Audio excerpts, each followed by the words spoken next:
A who's who of former Columbus leaders came together today to demand better communication between City Hall and Columbus Police. And just weeks after retired Columbus police chiefs met with reporters to publicly call for change, they were joined this afternoon by former Mayor Greg Lashuka, former Safety Director Larry James, and once again Colleen Marshall was there to see what's behind the challenge of the Ginther administration and City Council. Colleen? Well, these are giants in terms of leadership here in Columbus. Mayor Lashuka, Director James, former chiefs Kim Jacobs and Walter Distelzweig, former Deputy Chief John Rockwell. They say they are worried about the safety and security of the city, its police department, and yes, its protesters who are exercising their rights to free speech, but are too often seeing their demonstrations hijacked, in the words of Lashuka, hijacked by rioters.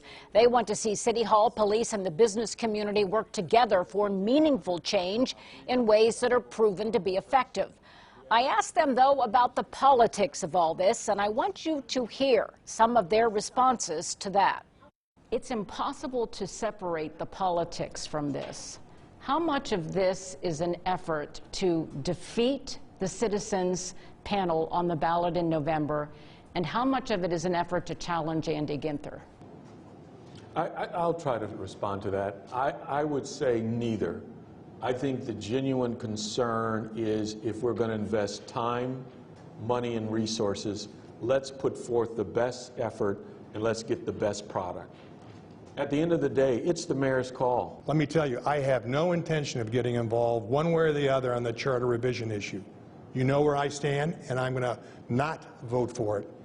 I do think the legitimate concerns that were raised on effective policing need to be heard by well-intended but very green council members. I think that we need to make sure that we support those officers that are doing the right thing, and we believe that that is the many in Columbus PD. And we need to support our community members, especially our black community members who don't necessarily feel that trust that we think they can invest in the police.